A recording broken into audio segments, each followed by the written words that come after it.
And then, all right, now can you now Great. officially start the meeting? I will indeed. Thank you, Madam Interim Assistant City Manager Richardson. We are called to order. I declare a quorum. There are 5 of us here out of 8 of us. First, I want to do introductions around this very small room, if we could. We have one guest, and Kathleen, you're in the middle of my screen, but let's start with Kimberly quick, and then we'll just go around my screen, if that's okay. I'll just call you out. Yep. To all who know me, Kimberly Richardson, your ever-loving government employee, also the interim assistant city manager. Great, thank you. Jane Grover, Equity and Empowerment Commission Chair. Dolores. No introduction needed. Dolores Holmes, Commission member. And Kathleen, also former alderperson for the city of Evanston, longtime activist. Kathy? Hi, I'm Kathy Lyons. I am also a commissioner. I work at Center for Independent Futures, and I am on the board of the James B. Moran Center for Youth Advocacy, and parent and community member. Great.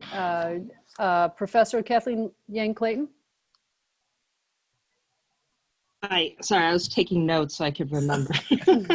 That's what the pen is for. I have to remind students that pens still actually work, as does paper.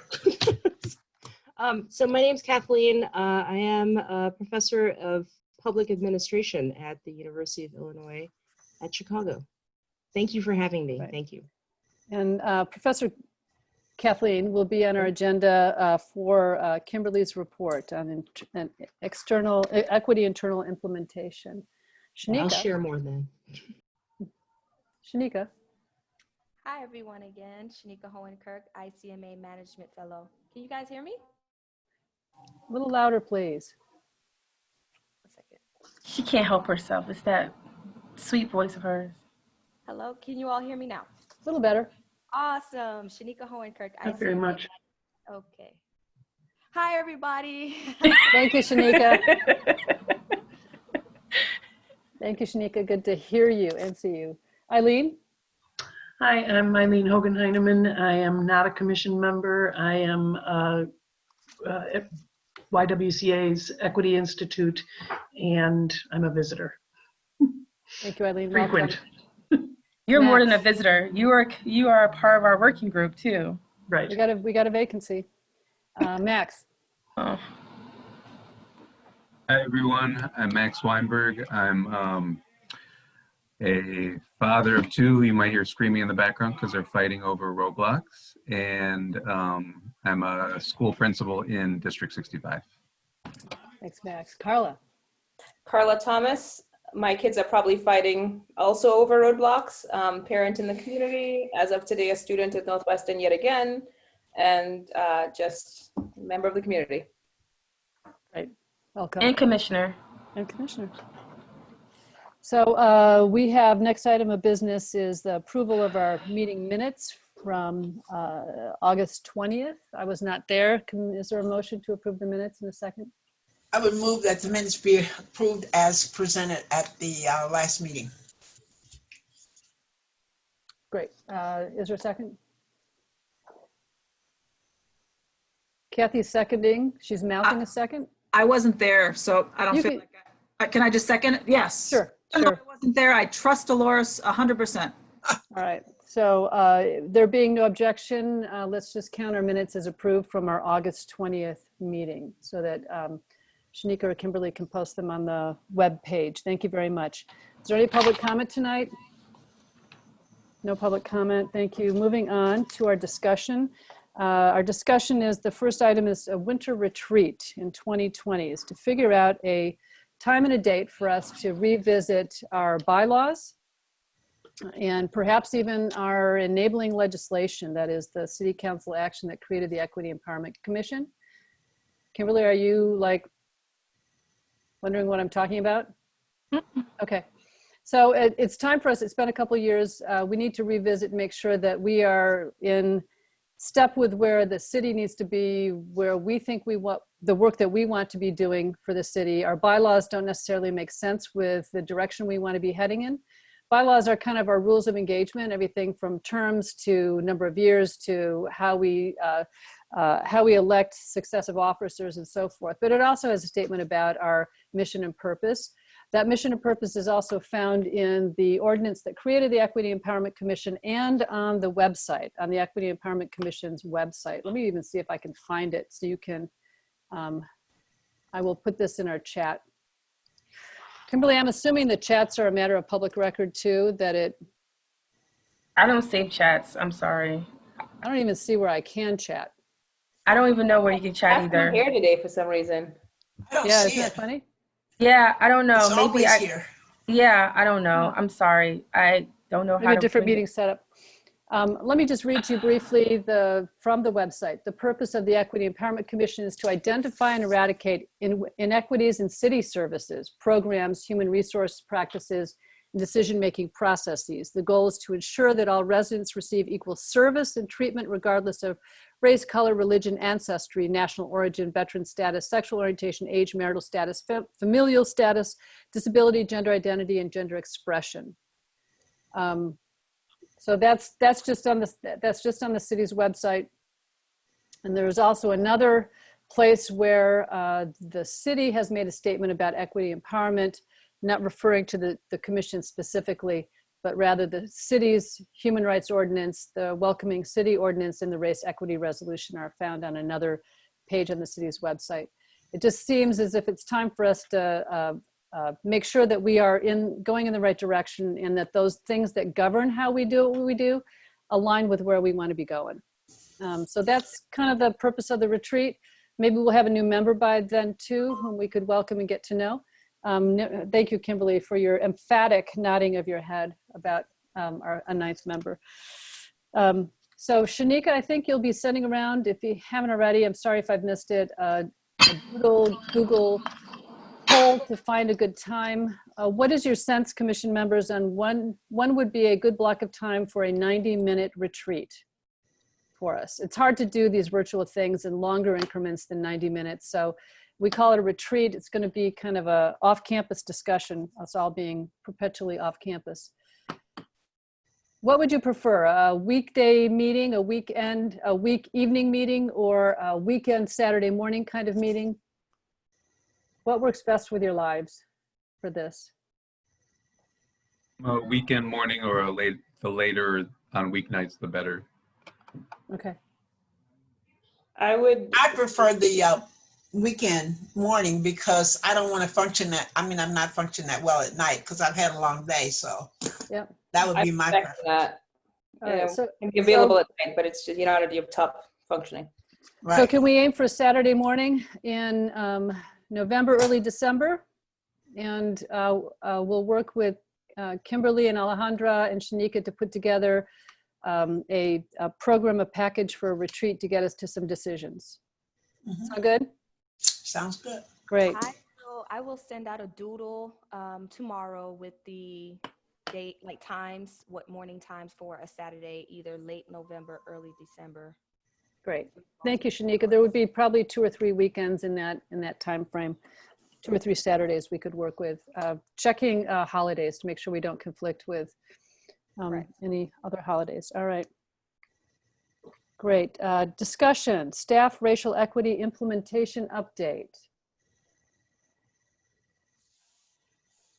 So at the last meeting, I briefly went over the presentation that we're going to discuss today. However, I didn't have the documents. I wanted to share that with you. It's still ever evolving. So even what you have in front of you has probably changed slightly. But I also thought it was important for me to bring in Kathleen into this conversation because she has been working really with me since day one when I started into doing this work, as we discussed at the last meeting, with the social services. And it's great to have Eileen in here because we're going to be talking about how to partner with external groups to help us do this, because we recognize as a city, we're going to need as many partnerships as possible in identifying those partners early on so that it can really help our city staff as well as the community understand the direction we're trying to go into. So, without belaboring word by word where we where we left off last week, I thought, Kathleen, if you can kind of introduce who you are. I know you gave a little snippet about yourself and your day job, but a little bit more about your work around racial equity within the government sector, as well as some things that you've seen. And here's the interesting thing. Kathleen and I kind of were brought together because I went to, like, I am a public administration geek. So I'm a part of a lot of administration professional organizations, and one of these organizations had a kind of like a dinner, and I didn't want to go, and a friend of mine said, you need to go. So I did, and I was in there and I was lamenting about this project I had to do. I didn't understand how to do it. I didn't know really what racial equity really meant. I didn't understand how I was going to do it. And an individual said, I have a colleague who does this work. I was like, really? And he's like, yeah, she'll talk to you. And not only did she talk to me, she allowed me to cry for about 20 or 30 minutes straight. As I was trying to explain to her, I had like 90 days to figure out how to get this done. So 90 days ended up being 6 months later. So thank you to that. But that's where we started, and we, I think, have done a great job starting with the social services, but we have way more to do and a lot deeper work to get done. So with that, Kathleen, I'll let you give more of an introduction. Okay, well, thank you. Thanks, Kim, for inviting me, and it's really great to meet all of you, even though it's socially distanced and crazy like this, but that's where we're at right now. I just gave a presentation to Cook County on Wednesday, I think, with the members of the Racial Equity, Diversity, and Inclusion Committee I've been working with in the forest preserves. So if you guys don't mind me sharing a couple of slides, it might help just to sort of like, I can show you guys things and then you can ask me questions. Just yell out, because if we don't have a chat screen, sometimes when I'm presenting, I can't see faces very well. So feel free to interrupt. But the one thing I actually did want to share with you guys first and foremost is a little story about me, because that way you'll just kind of get to know who the hell, oh, okay. Host disabled participant screen sharing. I don't know what's going on. I have not. Kim. I'm trying that to is figure the out. opposite of equity right now. I am feeling I have no access. I'm okay here. I think I fixed it. I think I'm fixing things. Sorry, y'all. I'm trying. See, that's why we don't jump to conclusions. Okay, so look, let me give you the slide. I just gave the slide to my students. Okay, so I'm just gonna go back. All right, so this is me. All right, I am an immigrant, and that's my naturalization papers. And when Trump got elected, I found them, I scanned them in, and I carry a version of them around with me just in case. I grew up in West Ridge, so in fact, I know Evanston a little bit because it's pretty much like, by some fate, West Ridge wasn't, part of Evanston, or Evanston wasn't part of West Ridge. The one little story is, I grew up there. Both my parents were immigrants. We hung out together, and for some reason, my mom got it in her head that it was really important for me to go to Northwestern, some summer school at Northwestern. And I remember them scraping together the money. It was expensive. I don't know. When I was young, I didn't know what expensive meant. But I remember them taking extra jobs on. I remember going with them to clean extra offices and stuff like that. And they were like, you're gonna go to Northwestern summer school. Like, this is really important. And my dad used to drive me up to that campus, and we used to take that road, the ridge, right, straight through. And I always used to think to myself, only rich people live in Evanston. Like, who can, like, look at these homes, like that's all. And then you get to the campus, you're like, oh my gosh, right? So that was my first experience with Evanston, was just driving up Ridge and then going to Northwestern and feeling really out of place for a while. But I learned a lot.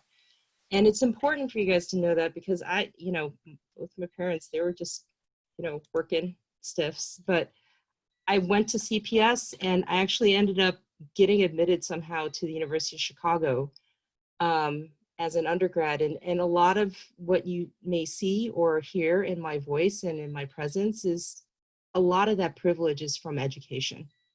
Like that was the beginning. And I also felt really out of place down in Hyde Park too. So it's okay. Like, it's not just Evanston, it was also Hyde Park. But afterwards, I actually worked for a while. My first career was actually as an agricultural economist. I'll skip that story, but I have a master's of science in natural resource and agricultural economics, and I worked at the World Bank, and I realized that was a really bad call for me because the World Bank is not a really great place to work if you care about people. But I ended up coming back to the States and I started working for organized labor. So I worked for SEIU out in California. People think I'm from California, but I'm not. I'm from Chicago. Well, you know, I mean, this is where I identify. And afterwards, well, here are my kids. I have 2 kids. I belong to UIC's United Faculty Union. That's us in Tucson. My husband is actually from the Southwest. He's from Tucson.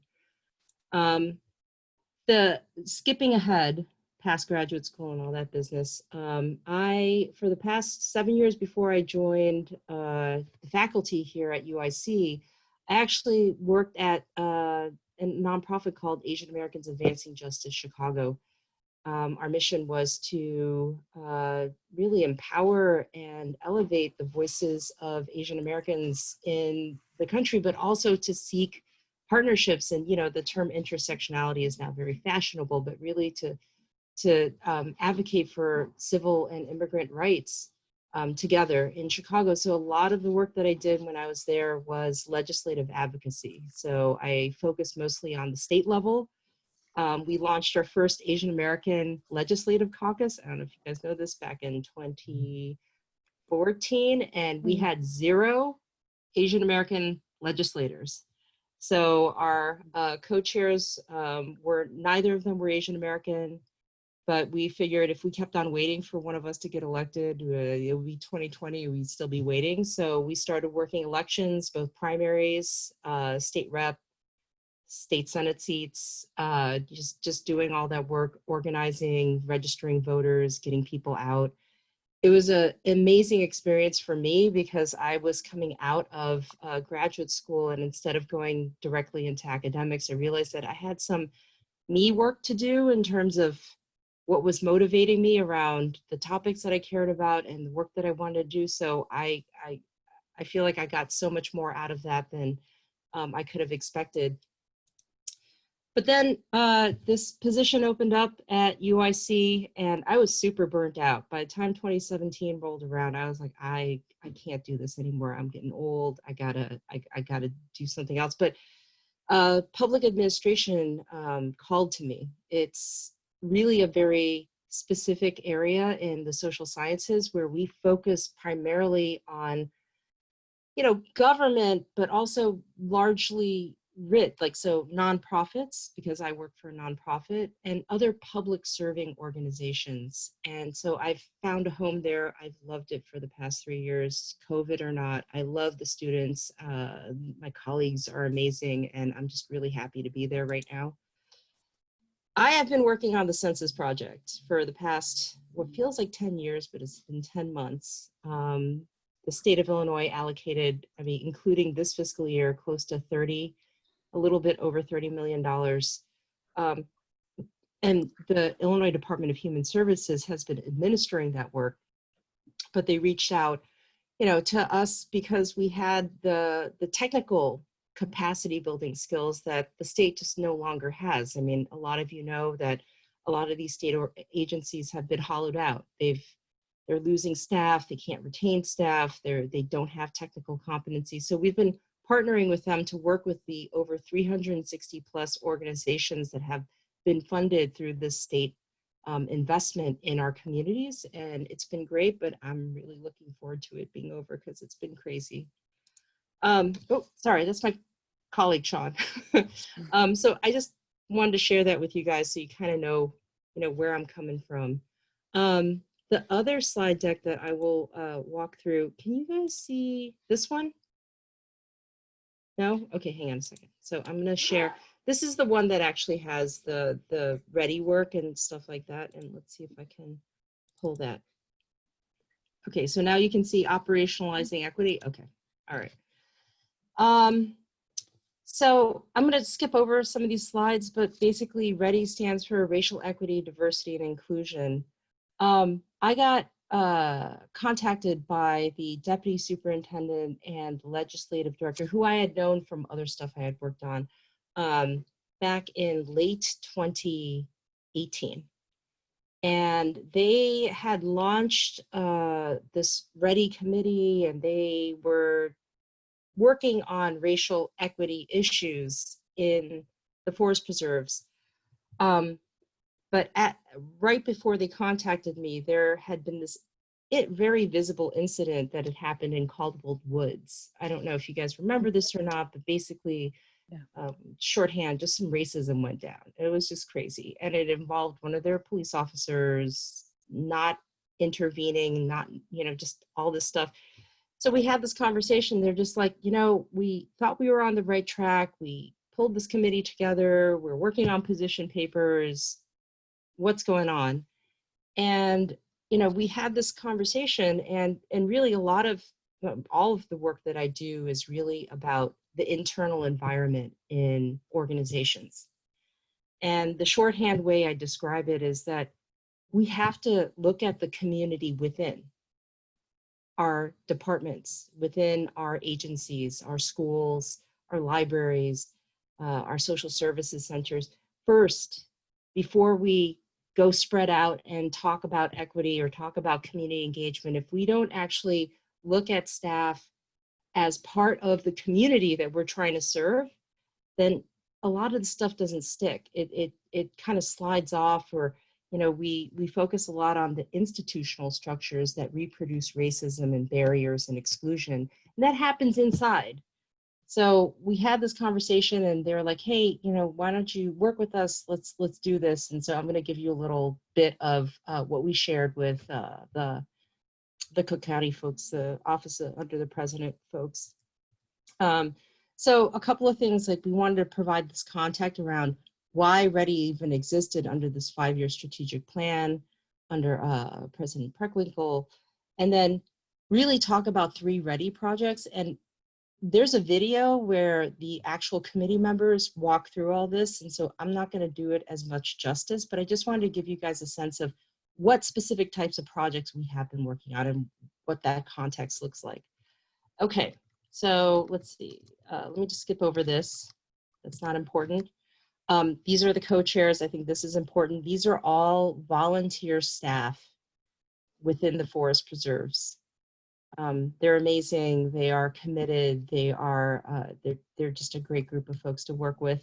That's a picture of us downtown after our first year. And we gave this presentation, and, people were there, and it was like really awesome. Okay. So what is the equity? What are we talking about? So what does operationalizing equity mean? So number 1 bullet point for the work that I've been doing that matters within this, the community within, is changing the standard operating procedures of government is where the real impacts are felt. So standard operating procedures is a term we use a lot in public administration, and it basically means when rules work for you or when they don't work for you, right? And these are rules that have been around for decades. I mean, the forest preserves have been around for 100+ years. And there's a lot, they were there when Jim Crow was around, they were there pre-Shackman, they were there now.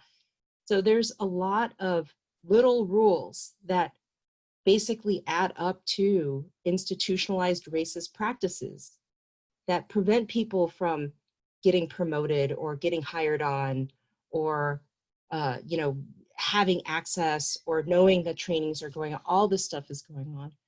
So the focus for us has been training and empowering staff through a racial equity framework, not only to remove barriers, but to build new solutions, right? So it's good start, reduce the barriers, get rid of those things that are preventing people from participating. But unless you really practice inclusion and building those new programs or the new, whatever that is, it's not enough. show how our learning-based process is shaping cultural shifts within the organization. So again, you know, one thing that I emphasized earlier on in my intro here is, you know, I'm not a consultant. Okay, I mean, Kimberly should know this, because when we start talking, we had that really great conversation.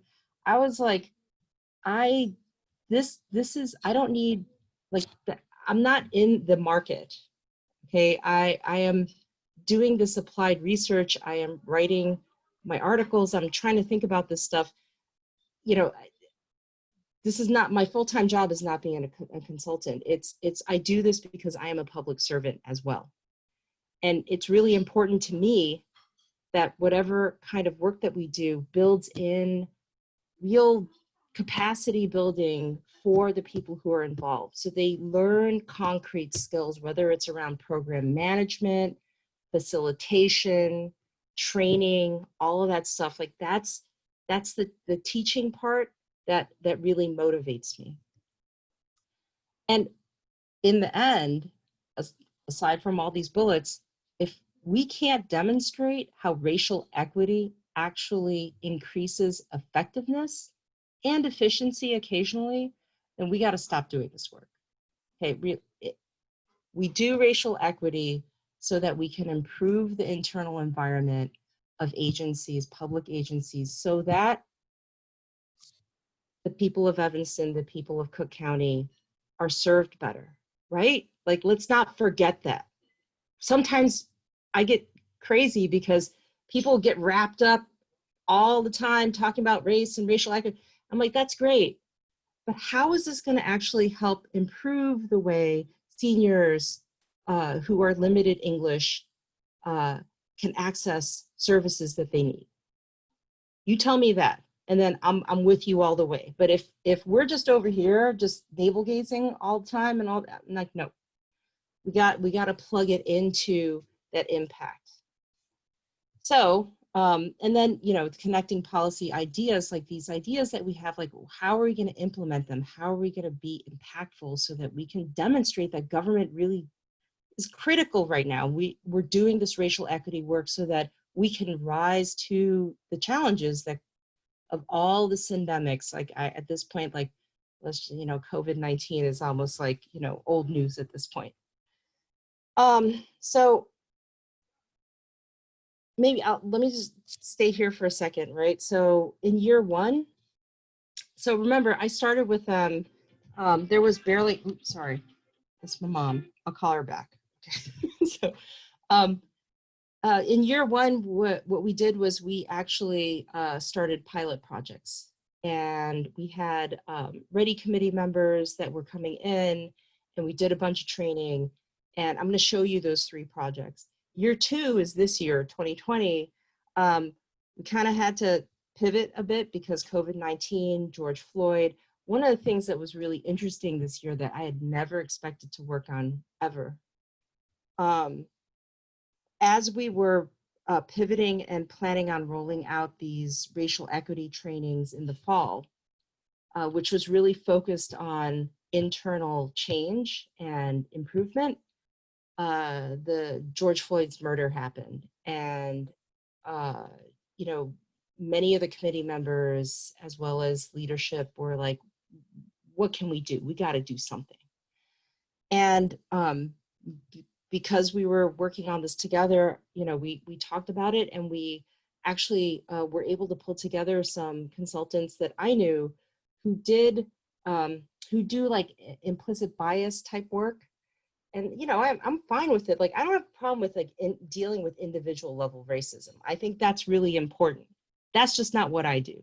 I focus on institutional racism and change.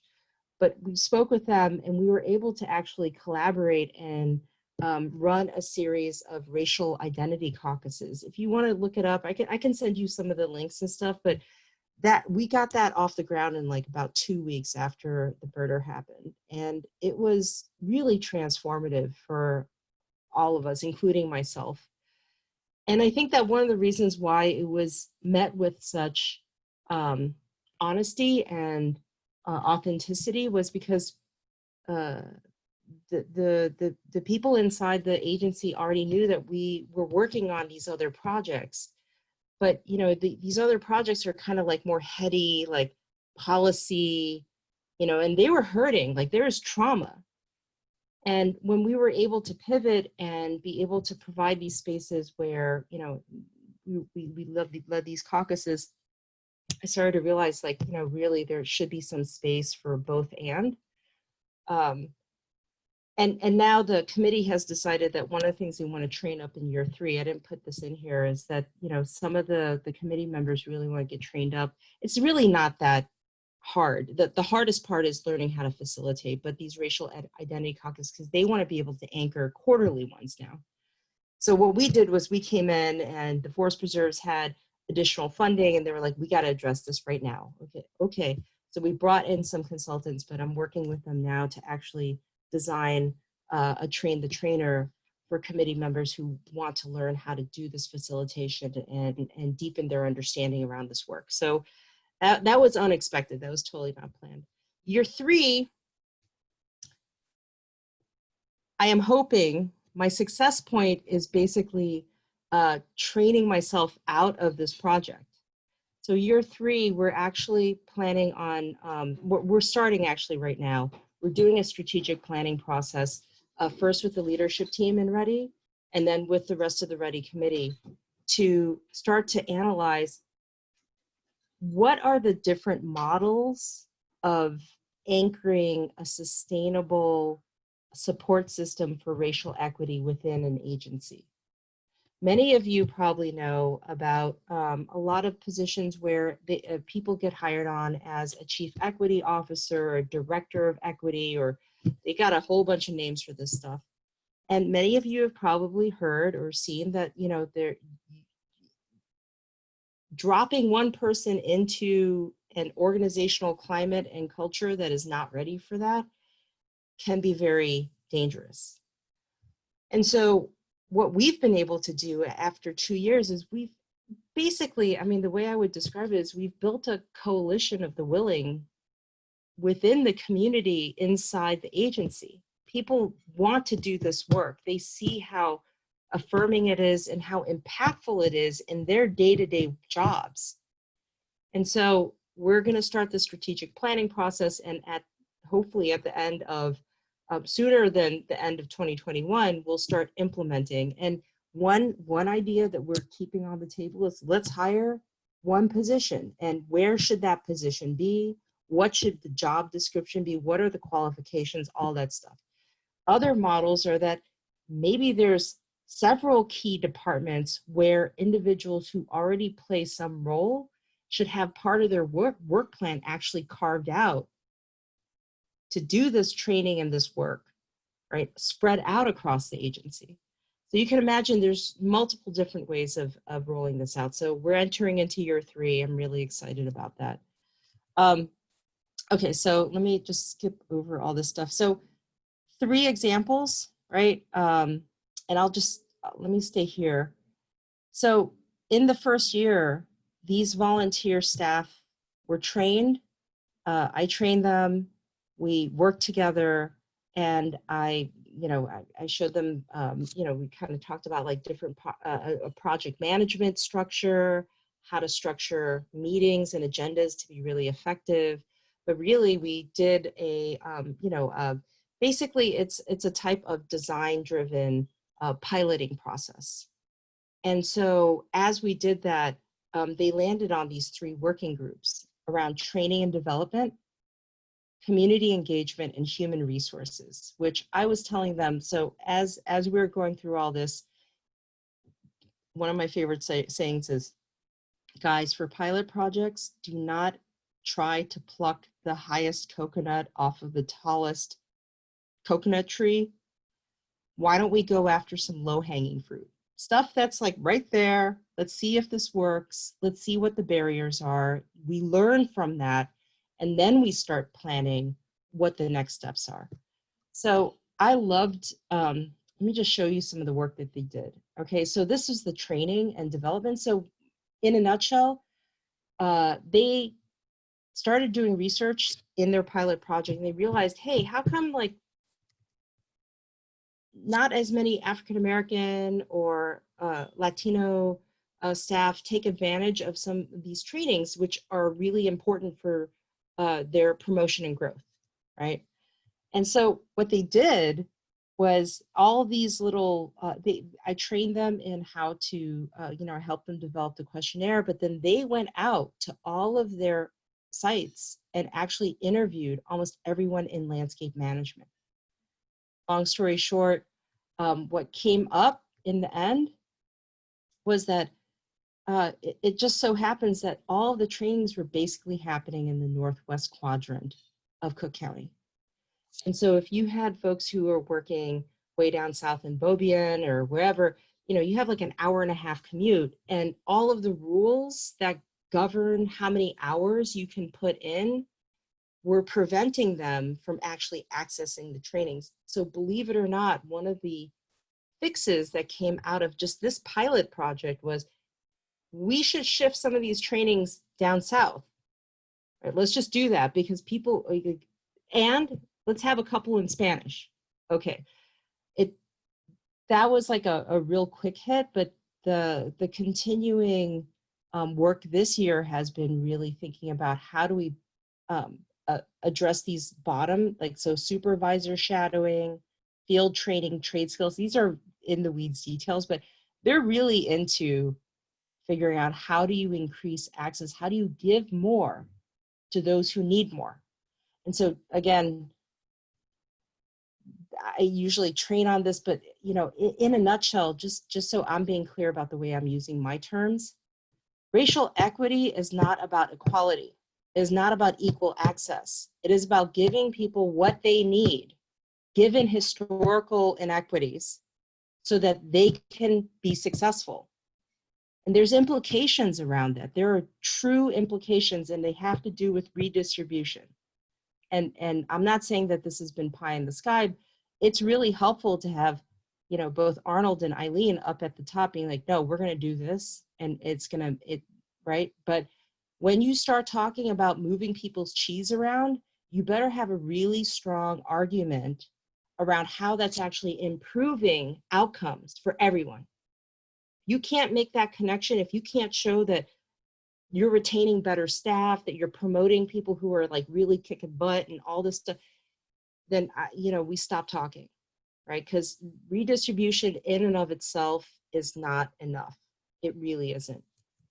So that's one example of, there's details. I can, you know, I can share this with you. There's actually a video. They do a much better job than I do. Here are pictures of the controlled burns, of which I have participated in one. So, and I didn't burn everything down. The second one, community engagement. Here's another quick example, and I'm gonna accelerate. I'm sorry, I'm talking a lot. But so again, the forest preserves had reserved all this money to engage new communities, right? New communities in these areas, right? Like in sort of economically disconnected areas, right? They're like, oh, we got like $5,000 grants and all this stuff. And so one of our pilot teams went in and took a look at that, and they're like, yeah, you've done that, that's great. So smaller organizations, especially in these neighborhoods, can potentially apply. But the same procurement process that we have for a $2 million contract is what they have to go through for a $2,000 contract. That's why they're not applying, because these are like church groups and schools who are like, we want to do something, and then they see like a 70-page procurement document. They're like, no, right? Because they're all volunteers. So they actually started working on a new procurement process. So you guys know this is government, right? Like you can't just, even if it's $2,000, you can't hand it out. But they really started identifying this is a barrier internally. Like we're saying we want you to come and do this, but then we're throwing all this stuff at you to basically tell you, no, we really don't want you to do this. So that was another example. The third one, which is the coolest, well, all of them are cool, right? But human resources, right? The reason why human resources is so cool is because it is the, you know, third rail of all government work. Okay, HR is just, it's its own beast. But one of the things that they started looking at was these hiring panels. So I don't know where that is. Okay, so it's the hiring panels. And so what they did, again, this is all in pilot. And what I mean by that is they didn't come out of the gate saying, we're going to change this. All they were saying is, we've noticed this is wrong.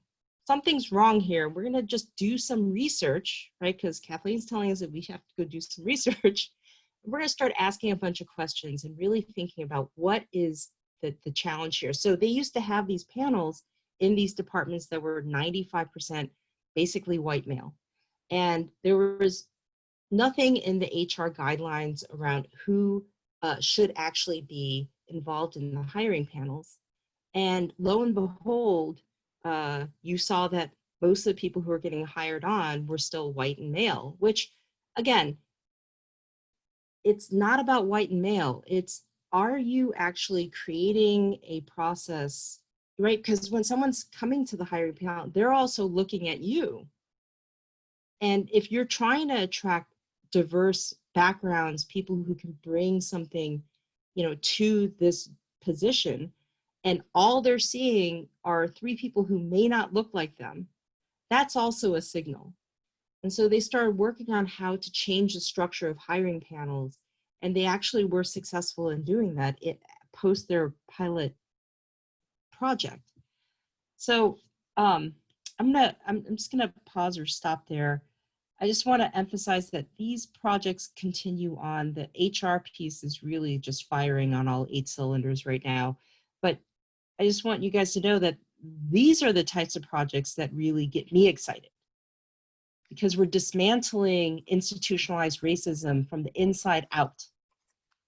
And so the next time, you know, an organization wants to say, well, let's go out to the community and talk with them about something, we know that whatever the community will say, there's structures inside that are prepared to take that input and actually implement it. So that's kind of where we're at. I'll stop, but thank you. Thank you. Yeah. So thank you, Kathleen. I wanted to share with the committee a little bit of what we're talking about that we are trying to achieve here with the city, using Kathleen's model. It's important to realize that this doesn't happen in a 6-month period. This is a long-term investment. And what we have that I think is even more special is that we have you all as a committee. And so trying to ensure that what we're doing involves a way to involve you, because to hold us accountable. Learning this work and understanding what we're doing so that when it's time, you're able to give feedback and be able to provide us with, from the community standpoint, areas for which we may not be identifying or aware of. So still working through, and I think this might be something that by the time we get toward the retreat, we'll have more definition around.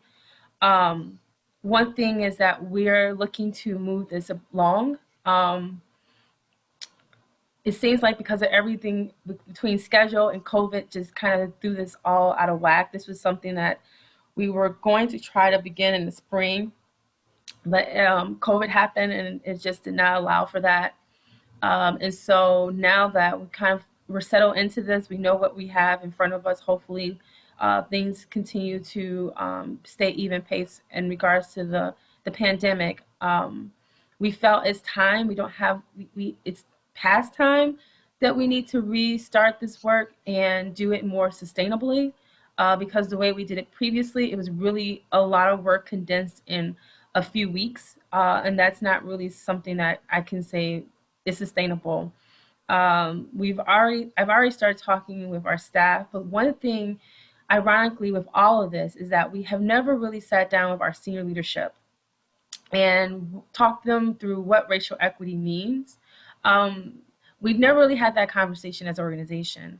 I think the closest we did was back when I think their GARE came and did a presentation or training some years ago. I think I may have been there because it happened probably right around when I first started, within the week of me starting. But we have new leadership, as you know.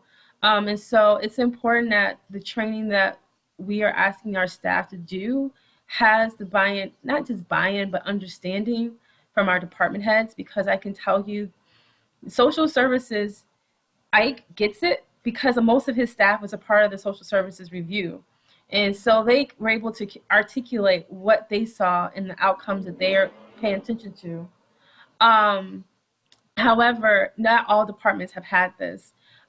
We've, many of them participated with Beyond Diversity, which is great self-assessment work, but that really was focused on the individual. And that's something that, like Kathleen says, is something that I think needs to continue. But now we have focus on the organization. So I wanted to kind of give you all I brought Kathleen in because I wanted to kind of give you an idea of what this work will look like. Because I'm talking about it, but it's hard for me to really explain it because I'm not the one that's in it as much. And I give some good concrete examples of how this will work and why this should be this way. I too believe internally is where we need to start as an organization. Having worked now in 5 different municipal organizations, they're all the same. I mean, I can close my eyes and I know exactly what HR is going to say, what Public Works is going to say when you say something regarding a certain program.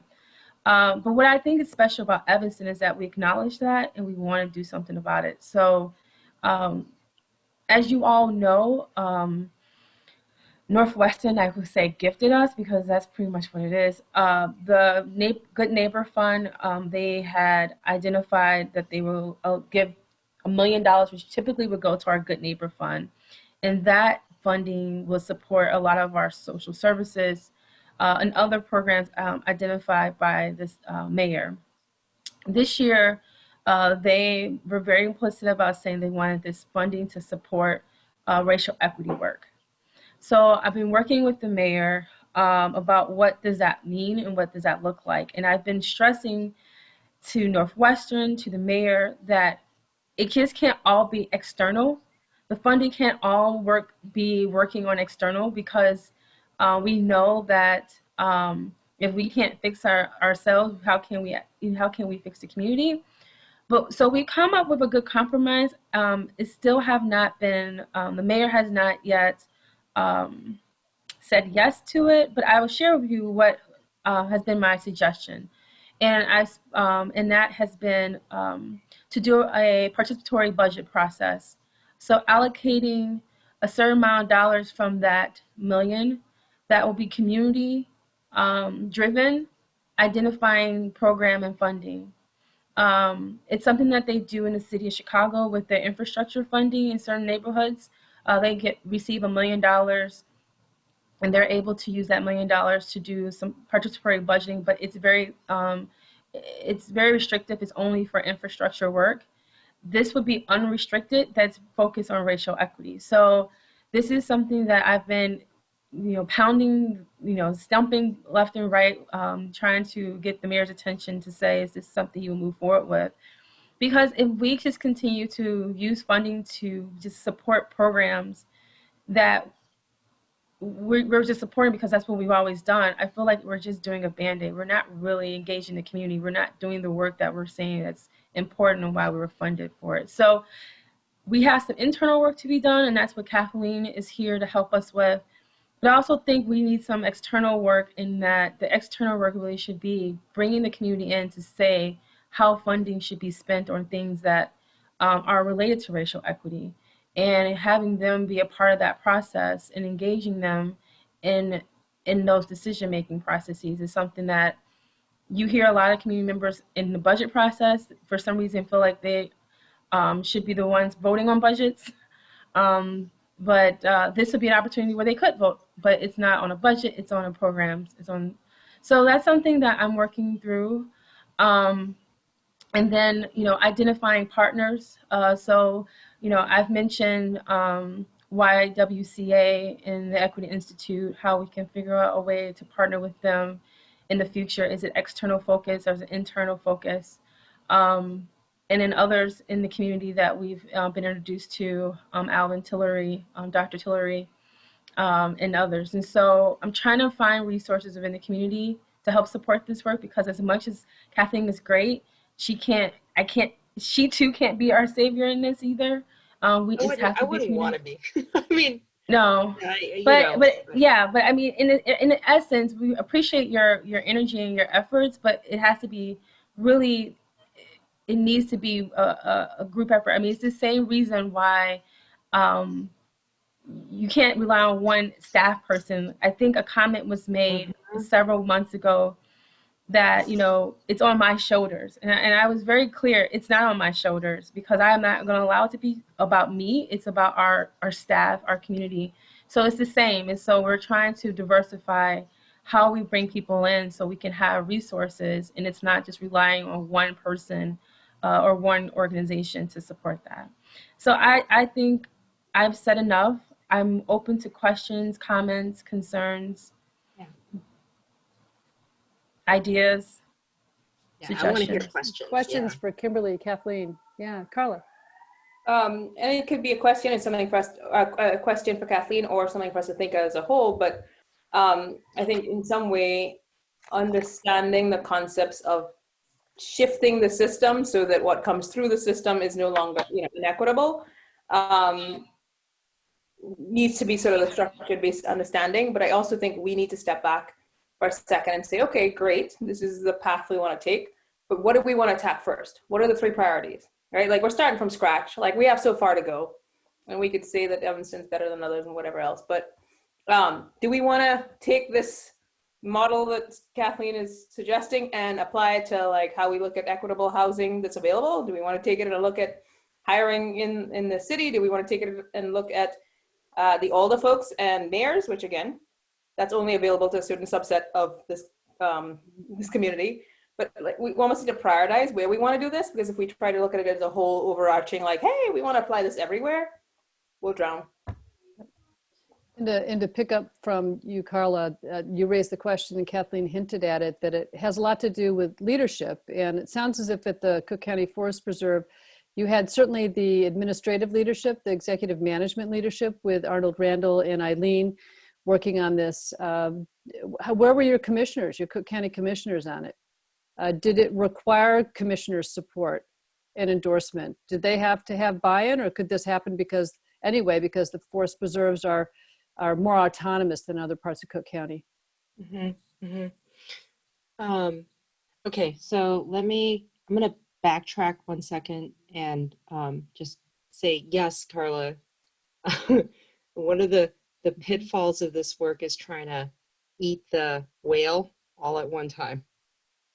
Not only that, but I've seen, especially after, you know, all of the underlying bubbling racism, and then, you know, everyone's like been quick, like after George Floyd's murder, right, to say we're going to fix it, and then I'm just going to be real here, okay?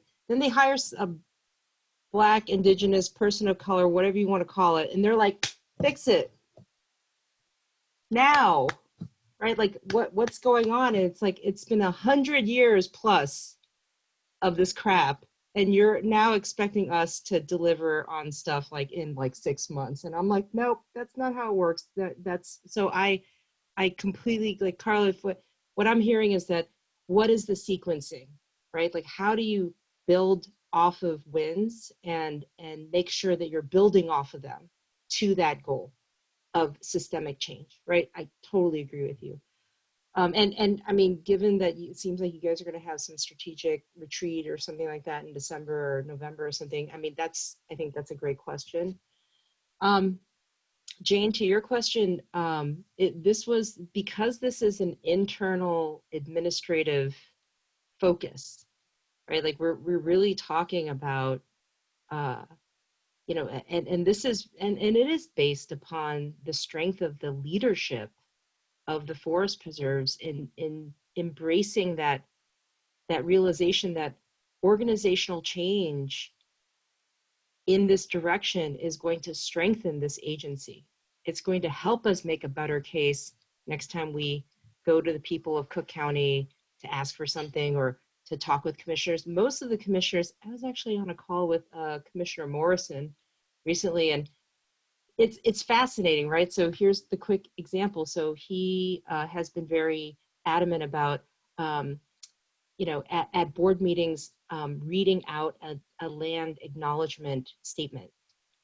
And so, we came together and we heard what he was saying, and we got that. It's like, okay, that's fine. Like it doesn't hurt to say a statement that these lands were basically appropriated and stolen from these XYZ tribes. Okay. We took that and we went back to the Ready Committee, and a lot of the questions that were surfaced actually had to do with, but we also know that there's all these requests that come in from different tribes to, harvest medicinal plants on the land or to conduct certain ceremonies or whatnot. And we know that it takes a really long time to get those issues addressed.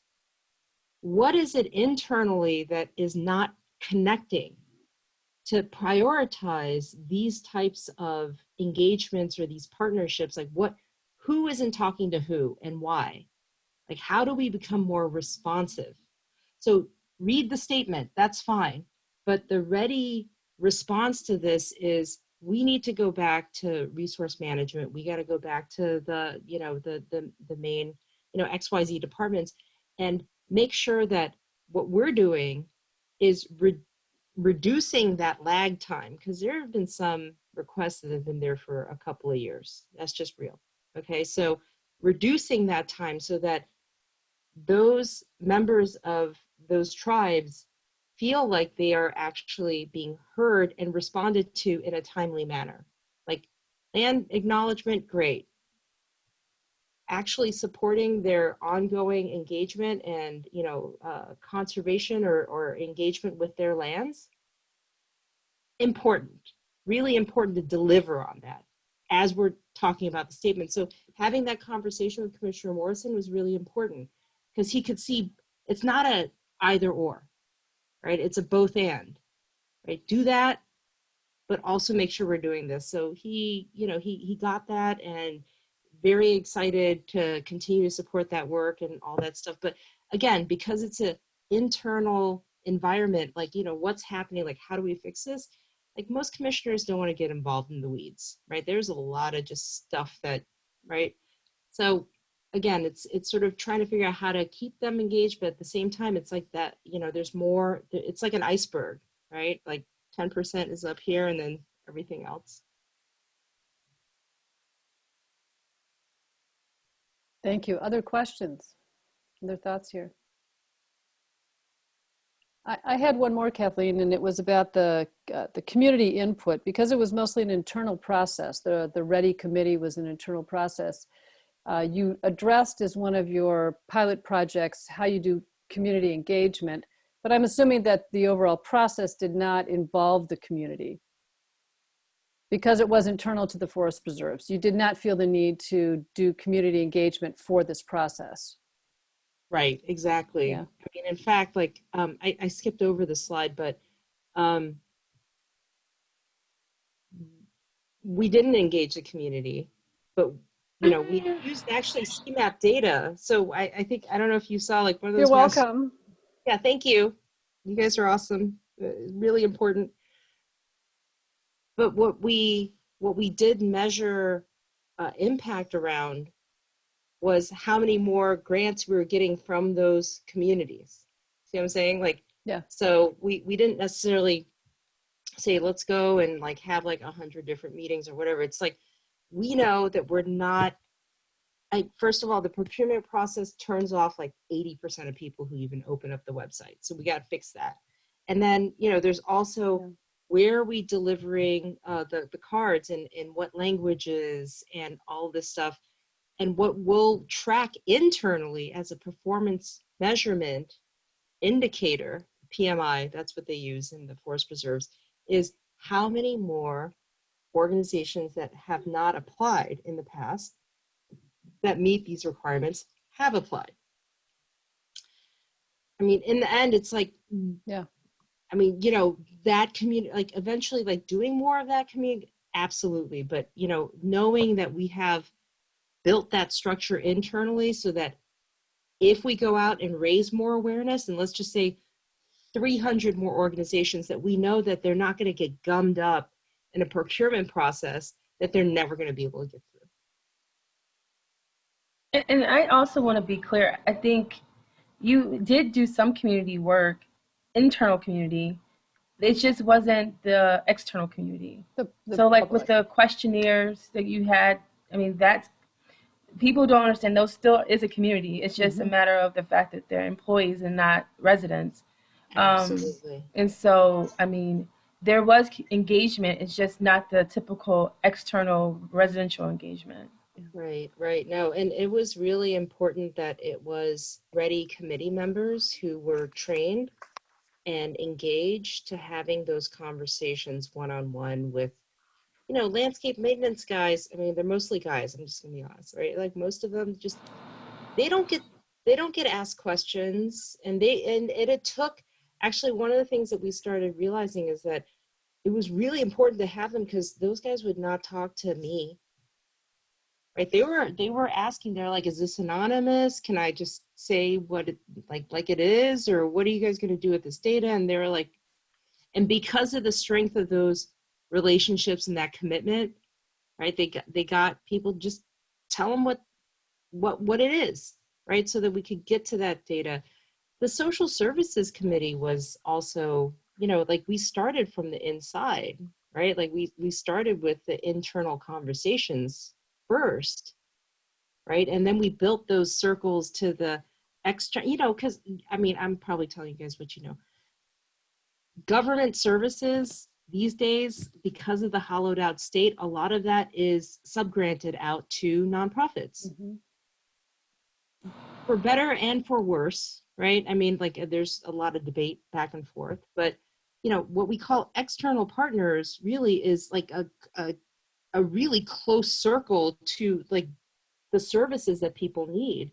So starting from internal right to that next circle was critical, right? Before we had that last meeting, which was the public here, like the public meeting, right?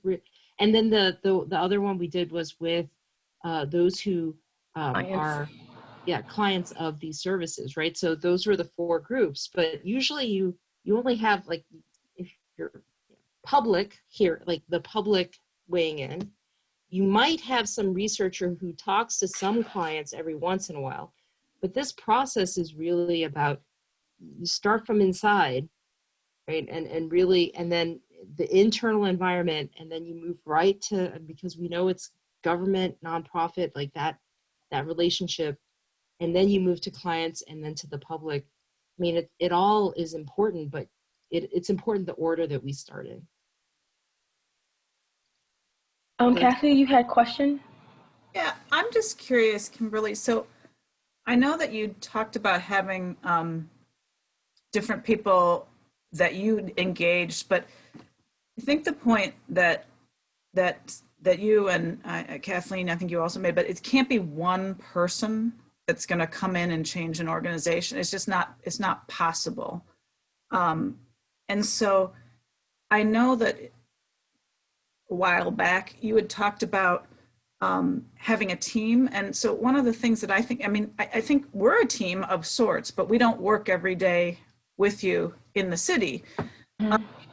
So I think it's super important that you find the champions, you know, within the different departments, because it's too heavy of a lift for one person to, you know, try to push this by herself.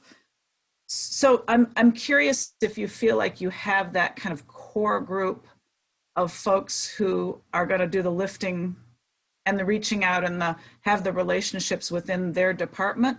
Because to me, that seems like a really important step. And if you skip that, you're just, right, momentum you need to start making changes.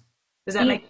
No, that makes great sense. And actually, so learning from social services review and my role in that, one thing that I was adamant when we were discussing, should we create a ready light committee for the city? And that's something that is what we're going to do. So the idea is that I don't want the same people, because we always go to the same staff for everything. And so trying to figure out how do we solicit individuals to do this work, because you're going to need to have people to do the work. But you're also going to have, and you're going to have supervisors and directors to give them the permission to do the work, because it's going to take time from their already stretched schedule. And so, you know, I have to be very mindful of that too, because this is a commitment. This is not just a 1 day a week type of thing. But as to myself, I would not be on the committee. So I am kind of like the champion. I am the person that they would come to share their ideas and work through how we get it through the process to ensure that things are done. I can't do it because of my role in the organization. You know, when I was the assistant too, probably could have done it. It made more sense. But as currently the assistant, and if I stay in that role or even in the deputy role, I just don't think it makes sense. I think I'm better to help them and help you all navigate this work and bring in the right resources. But I don't know if it will help if I'm always the one doing it, because what I learned from the social services is that every time I tried to advocate some of the, you all make the decisions, it always kept back, well, Kimberly, you're the deputy city manager. You know, it's like everyone was waiting for me to make the decision, and I felt that was hindering a lot of good creativity that could have happened. And sometimes I wanted to be outside the space. So yes, to answer your question, it's making sure we have the right person, like a Kathleen, in that space guiding staff is important, because I don't have the same expertise and experience in this work that could do that. So we're just trying to build that team too. So it's a team of coaches as well as a team of staff who are committed to doing this work. And I'm asking our staff to commit for 2 years. So it's not even going to be a 1 year, it's a 2-year commitment, because I know how Evanston works. And I think 2 years really give people grounded, and then bringing on new people every year. So we're still building the capacity. I like that idea, and I thought that was something that we should continue to do. And I even had questions from our directors who were like, well, I want to be on this committee. I said, nope, we don't want anyone in senior leadership on this committee. I want us to be maybe something separate where we could be a little body to review it. But I definitely don't think I think it's important to have our junior and other staff members, administrative or even labor staff, really be the ones doing this work, because they're the ones that are actually in the work more than I am. So does that answer your question, Kathy?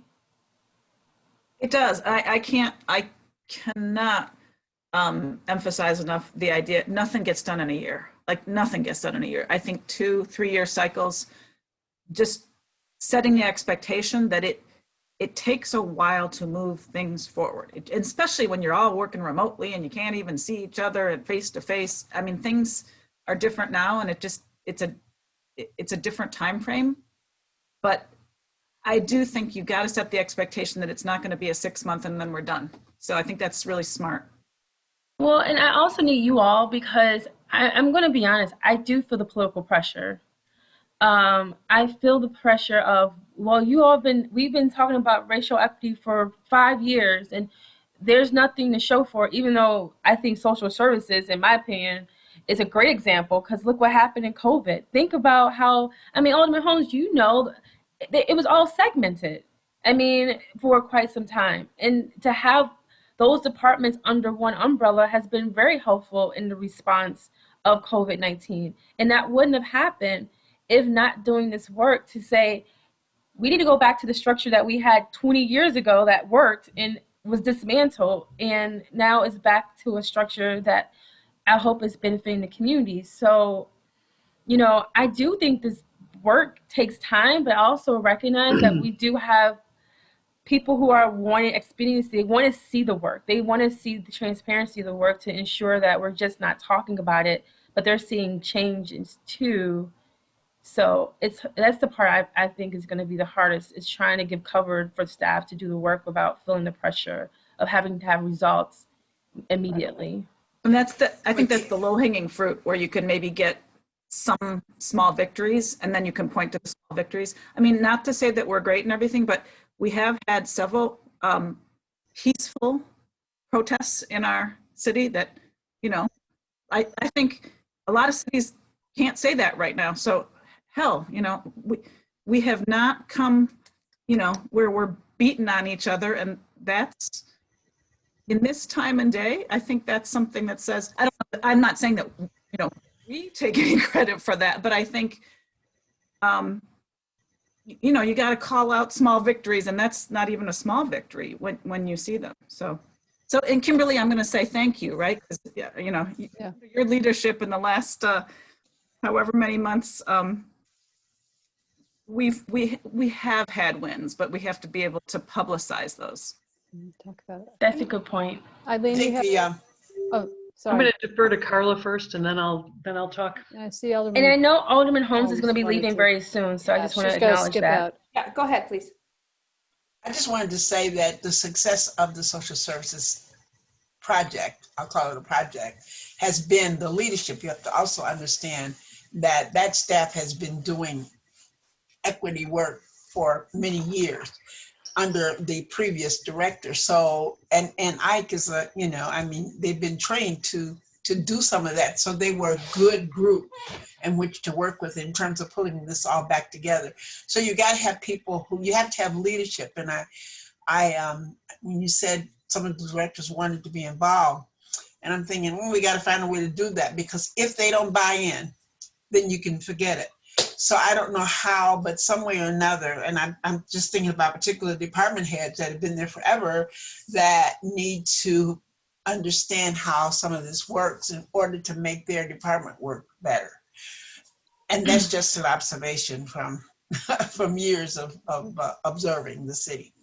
But I think and I hear that, I think it's different though for them. I think it's not about them needing to be involved in the policy part. That's Discussion. fine. Oh, and I'm not saying Yeah. that, but there's got to be some involvement for them to understand. That's all I'm saying. There's got to be a way Understood. to Yeah.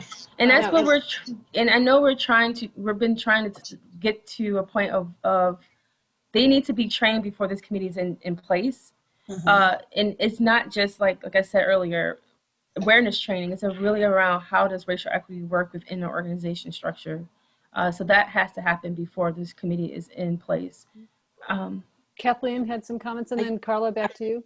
Yeah, I think what Alderman Holmes is raising is, like a level, like 3 levels above just this conversation. Mhm. I just wanted to share with you, Alderman, that, you know, we in the Forest Preserves, we're launching a committee-led series of trainings.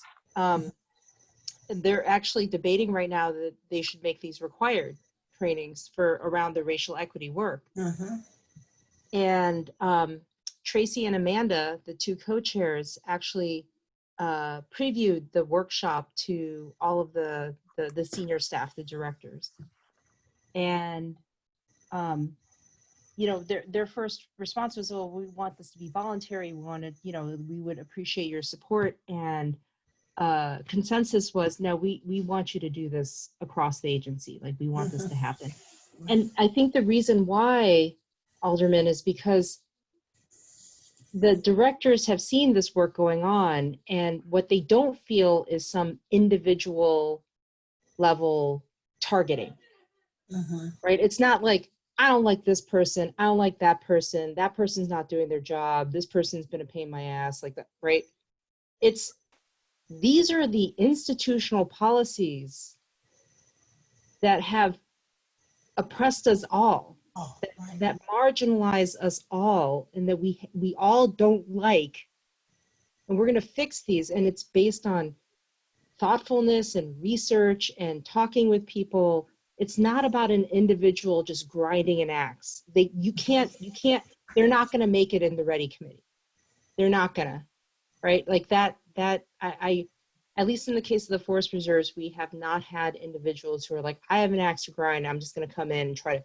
You can't, because there's too much work.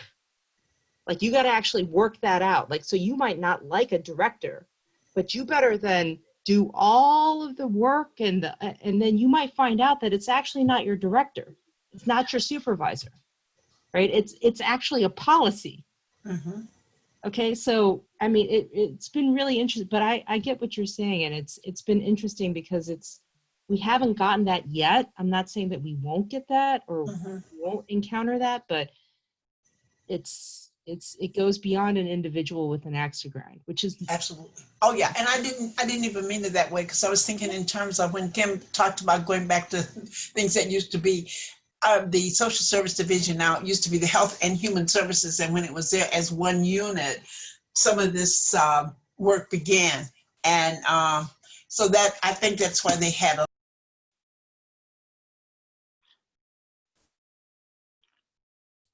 Wait, you're muted. Delcy, what Sorry. mute? I was talking about the health and when it was health and human services, and that was the background of this department that's currently there. So I think they had a little head start on that, which makes it really wonderful that you had that experience. And I think that Kimberly did a really good job of pulling that back to that. I don't want to say the original concept, because I'm not trying to go back to old stuff, but the idea of having all that stuff under one umbrella is so important, and that has been just wonderful. You're absolutely right, Kim. I think that the kinds of things that have been done during this pandemic have been, really great. But I just want to see something with some buy-in. That's all I'm talking about. I'm talking about buy-in. Yeah, from, I understand. from heads. That's what I'm talking about. Well, and I need buy-in from the city council too. Oh, I mean, that's going to be the bigger, I think that's the harder one, is the buy-in from city. I get the lip service, but I don't know if I have gotten the buy-in. mhm. There'll be new city council come April. Carla. So I want to try to repeat what I think I'm hearing, which, it is what it is. I think it's coded to some level. But Kimberly, again, I'm trying to repeat what I think I'm hearing. I don't want to speak for you. I feel like I'm hearing you say that you're stuck in this tough position where, people want you to sort of be the rubber stamp on equity. And if there aren't people in every department, every major department anyway, that are equity trained and equity minded, coming to you at the end of any process to be like, hey, is this equity cool, is really not helpful in any way. And I'm going to speak frankly, most of our leaders, city council or otherwise, do not understand how to spell equity. And so what the push you might be getting for is that this community is rising up and demanding equity. And our leadership wants to be able to be like, look, see, we're doing something. And so you're getting pushed back to like show some deliverables, but you can't show deliverables when the team don't know how to push. And so again, speaking frankly, we can't come up with a plan if we don't face that damn reality. And so as this group, are we going to put that reality down in writing and create some demands around that reality? If that's what I think I'm hearing, just say. I appreciate that, Carla. Yeah. I don't know if I was Thanks, saying that, Carla. but I appreciate that, and I hear that, and I think that's the struggle I'm trying to come to terms with this committee, because I'm an internal focused person. I mean, I don't really focus on the external as much. I mean, programs and services happen, but I'm trying to make sure our internal structures is in place correctly, that our staff is given the resources that they need so they can do their job, and that the policies that we have established aren't used as a way to not do their job or to make it difficult for people to receive those services.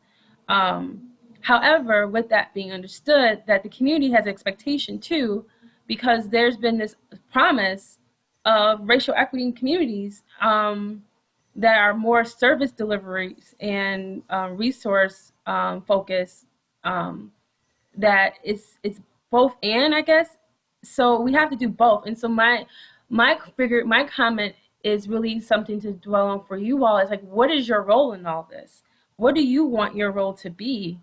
And not me dictating what that role should look like. because that is the part where I'm kind of struggling, because I want you all to be a part of this in some way, but I just don't know what that way is or how that is realistic to you all as volunteers in the time that you can commit to this work, but also to hold, be a part. I mean, you are the community voices in a way, and it conduit at least for now, and so I need to have a better understanding of your role, so I can easily put the committee together internally and get the work started.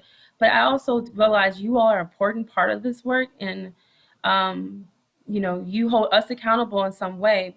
I don't know if that's by setting goals that are overarching, that then kind of gives us some focus with the internal conversation, or if it's something to the city council. I just don't know, and that's where I, you know, am looking.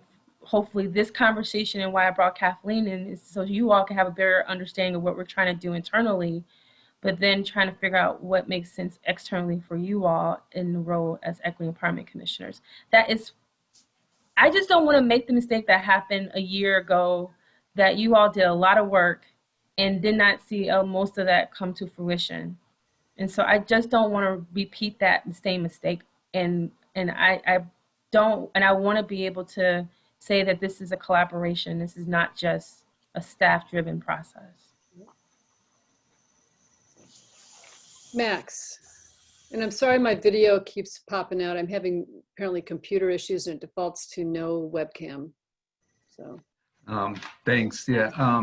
I wanted to just say, so Professor Yang Clayton, it's cool to have you here because I grew up on the South Side, and lots of south suburbs, I'll be honest. Oh, which suburb?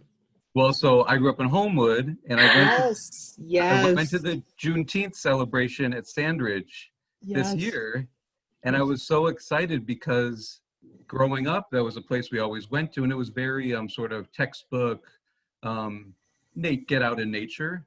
Mm-hmm. But what I saw this year was the land recognition, a history of the Underground Railroad. I mean, it was a Juneteenth celebration, so it was designed to center the Black experience. But when I think about my Black friends and neighbors from growing up and how invisible they felt in the southern suburbs, you know, so close to a really, really rich Black Chicago, it excited me to think that kids over there are growing up, you know, kids of all backgrounds are growing up with a richer experience and knowledge of Black history. Mm-hmm. So I'm excited. It's cool to hear all the work that went in to this and to know that it was happening. So I thought about that a lot, and I think about, you know, my work here is with children, and when I think about the Ecology Center, when I think about all the historical sites that are being designated now in Evanston, I think so there are many things that are going on that are still being celebrated by the Black community is my sense. And we know the Evanston story. There's a self-identified liberal, mostly white community that's saying, oh, that's great. We get to claim that as part of our identity, but never shall we interact with it, or never shall we interface with it.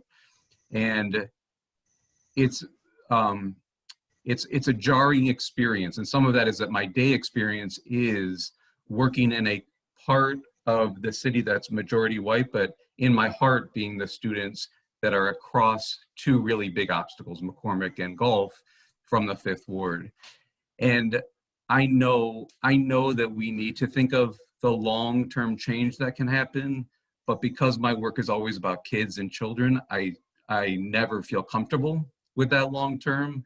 And I know government takes long time to change things, but it is about what seeds can we plant right now, so that I'm big on transitions too, so that, you know, as a child who's leaving one setting, the 5th to the 6th grader, the 8th to the 9th grader, you know, you don't get those sorts of phases back in your life. So how do, I did get onto this committee, or I wanted to be on this committee thinking that it was an advocacy group. And I was thinking about it because someone came to my door last weekend who wants to be on city council.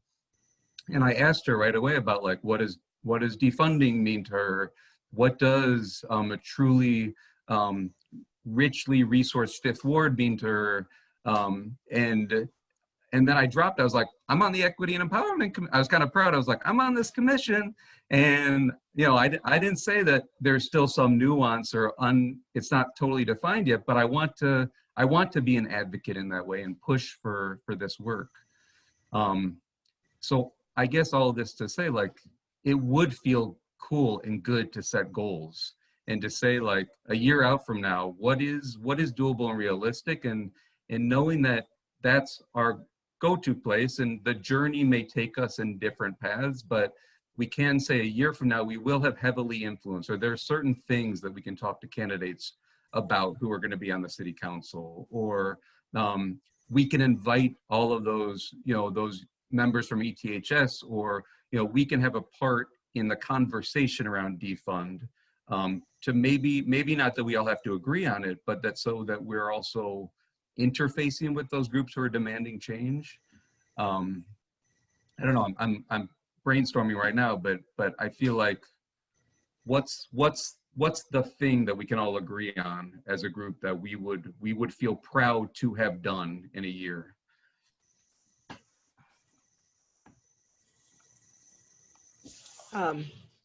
So I'll just respond directly. I mean, first of all, I mean, I'll call you Principal Weinberg until you call me Kathleen.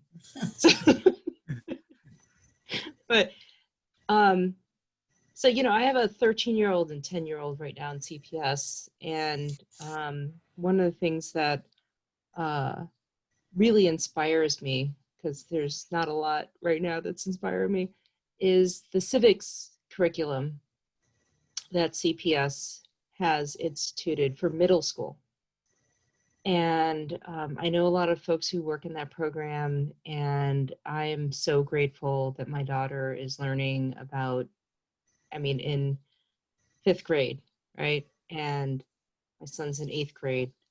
But I share that because there's kind of two paths, right? So there's like the education path, which is its own barrel of monkeys, right? And it's really important.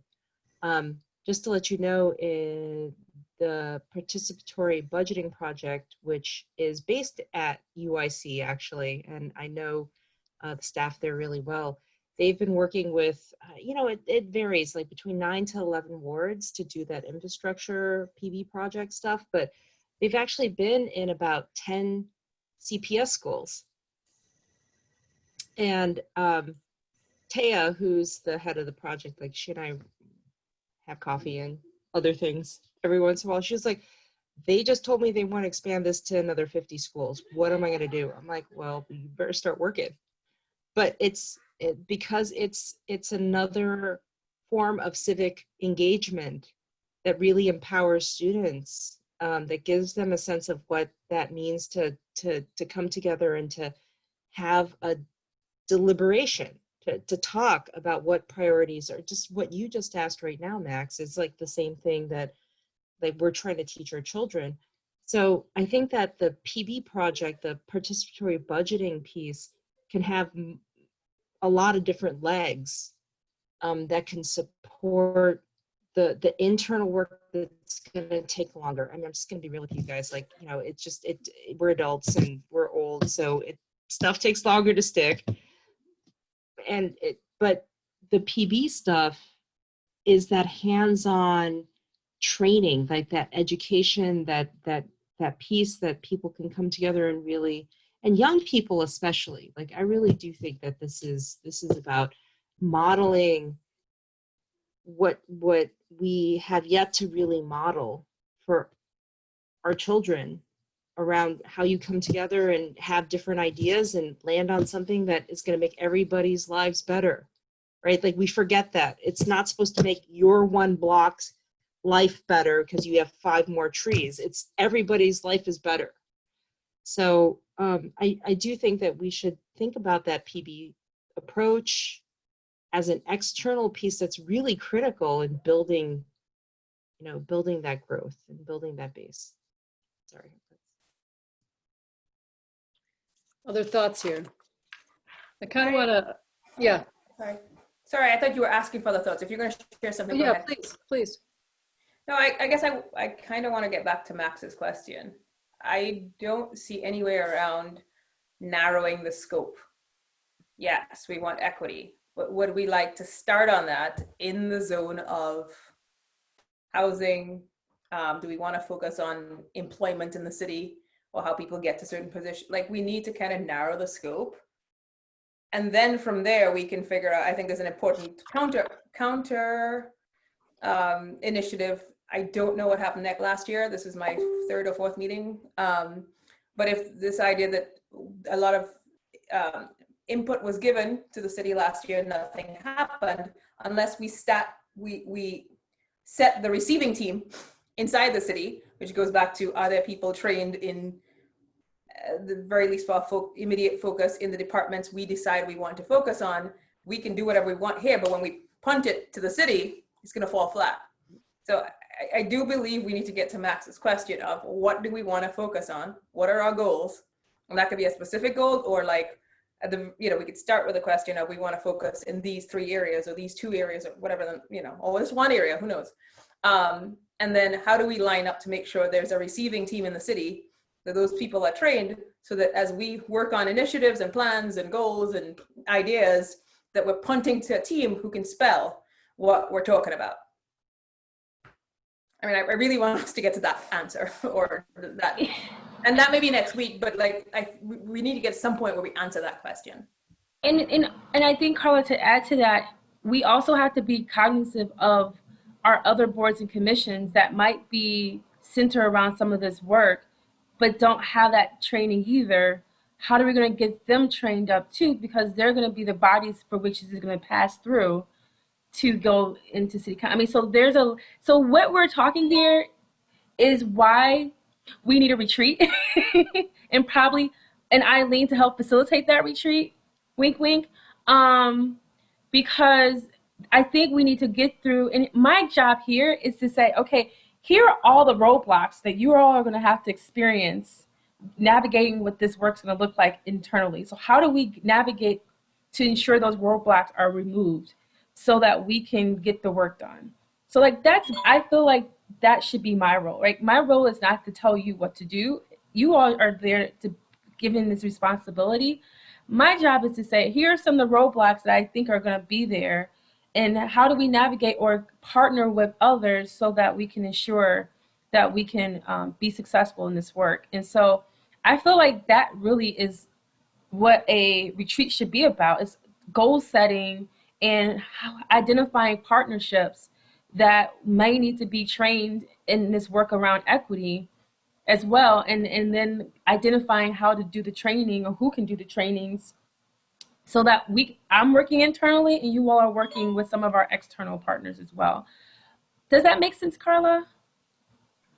Yes, and I want to make sure that I'm clear that, Kimberly, that question wasn't to you, that was to the team. Oh, I'm sorry. I know. I know. I wasn't throwing it back in your court. Oh, I know. I can't help myself. You're right. I'm going to shut up.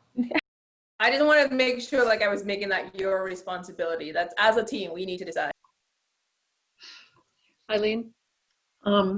So I just want to say, to me, the notion of the retreat is a great notion. That should be the next thing that happens. You don't need to have another meeting with an agenda of things that you're wondering about you're looking to figure out what you want to be doing. And if you want to move forward, I think you should think about a Saturday in October and get the retreat piece done, so that you have a sense of what's your trajectory, and then be able to get moving. I love hearing Max say he's looking for action and advocacy. I shouldn't even be talking according to the regular rules, because I'm not part of this commission, except I want to say push forward with clarity, not just with, okay, we want to be able to say we did something.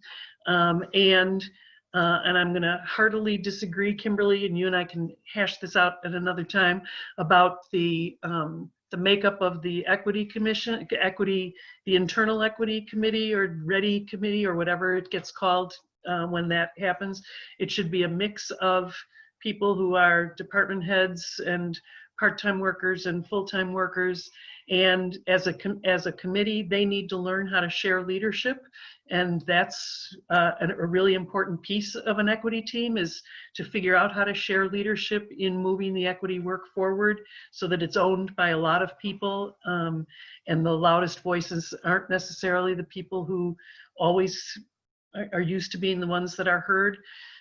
So there's some things that need to happen, but I really love the notion of you as a commission figuring out, how do we want to operate? What is our function? And then being able to set some goals and some plans from that. And I'm going to have to jump off in a few minutes, so I appreciate having a chance to say that.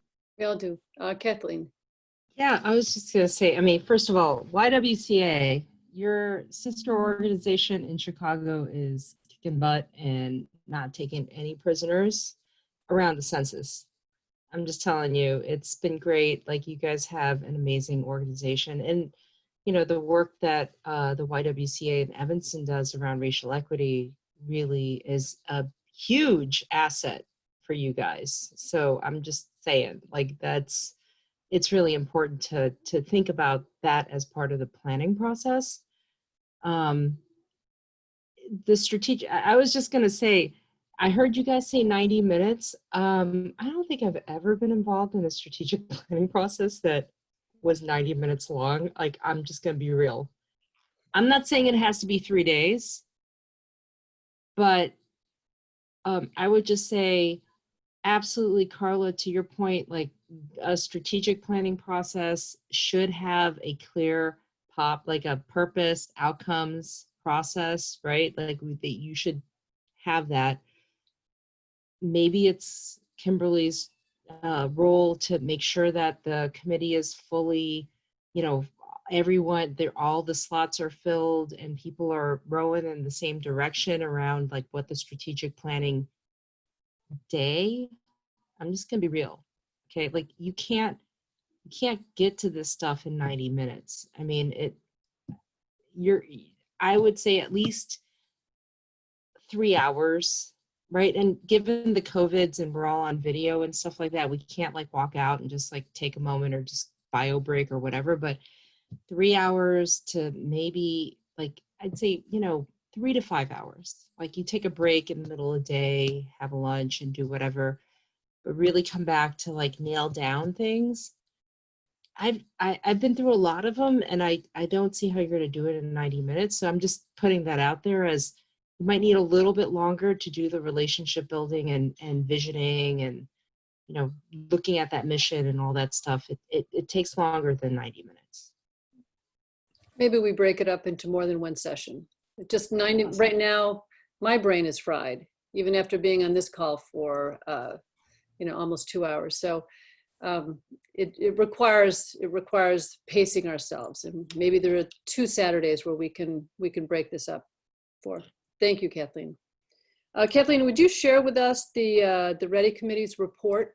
I think it was approved by the Commissioner Cook County Commission a couple of weeks ago. I can do that. Absolutely. Report. Is anybody else interested in seeing your slide deck? Yeah, you know what? I'm going to send you guys the video. I know I have it because I actually had to host it on our Zoom. So, you can just plug it in and listen. Like, I think the best part about these presentations is, like, you can hear the voices of people who are doing the work.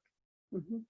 Great. Right? Like, Thank this you. isn't just me just saying the words. It's like it was really great. So I'll send you the position paper that got approved and the video, as well as the slide deck. I mean, you guys can take a look at this whenever you want. And yeah.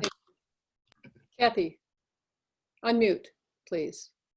Can I just, I'm wondering, in terms of thinking about timing and people's time, so our next meeting is in October, and I guess I'm wondering,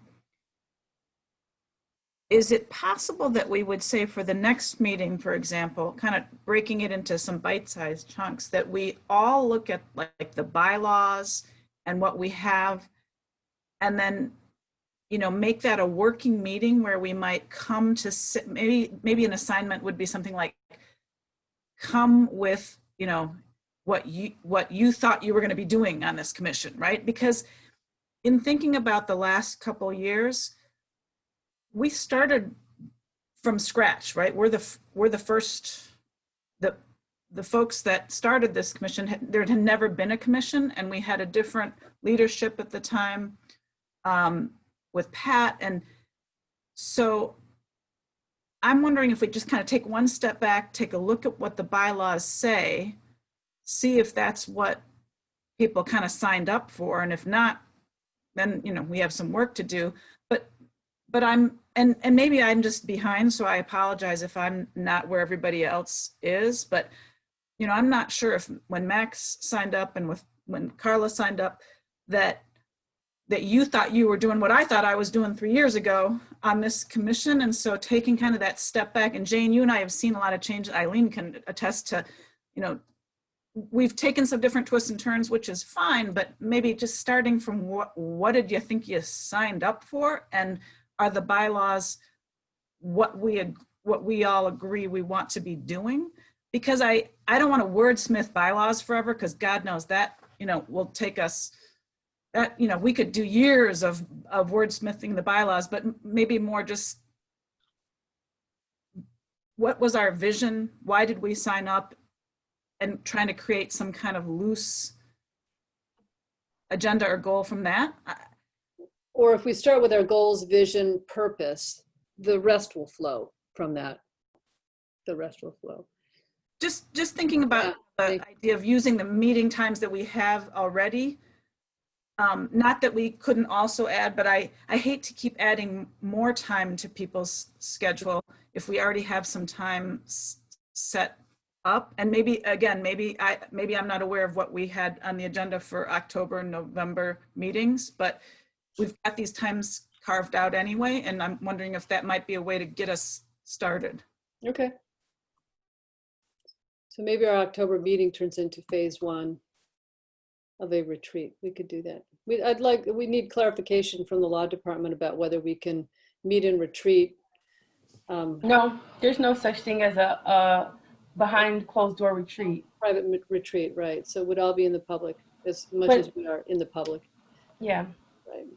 Okay. You know, Kim knows me. Kim knows me well enough to know that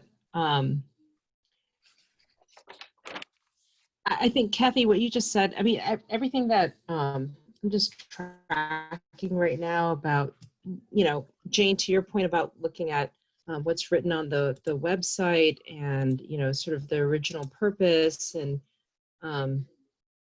you know, then going into bylaws and stuff like that. I mean, it's vision and mission, right? Like sort of what is the vision that you guys have signed up to first and foremost, because it's your time, like we're all here right now. And then kind of narrowing that down into a 3-year chunk of mission. Like, what do you guys want to try to accomplish? And I'm happy to work with Kim. I mean, I think that, I mean, first of all, you guys are a great group of people. I can't believe it's 8:19. We're still chit-chatting here. Evanston is a very special suburb of Chicago that I have grown to love in a way that I never thought I would. And I think that there's ways to facilitate, Kathy, to your point, like, or Carla. We're losing you, Kathleen. Yeah. I think we lost Kathleen. I think that's telling us we're getting to the end. So we'll follow up with what Kathleen's going to say if she ever comes back, but I know I'm looking at the clock, it is 8:20. So I guess we need to talk more about how to do this, but are you saying that you want to use the October meeting, maybe have a second meeting, and then the November meeting?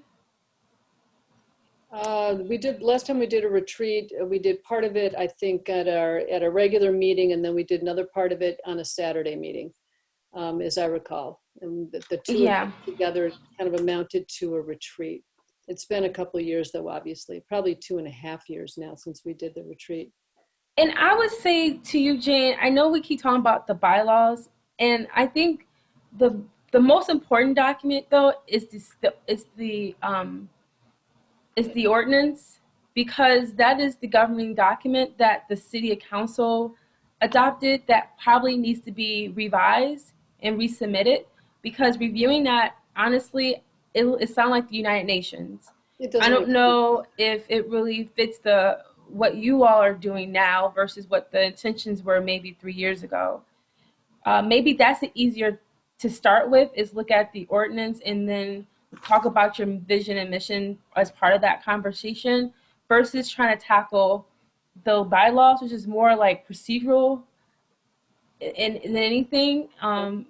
So that'll be my recommendation, so that you're just focusing on that document, because then that can go to city council to be adopted and updated to reflect what you all see today really being the true mission and vision of the organization, of the committee.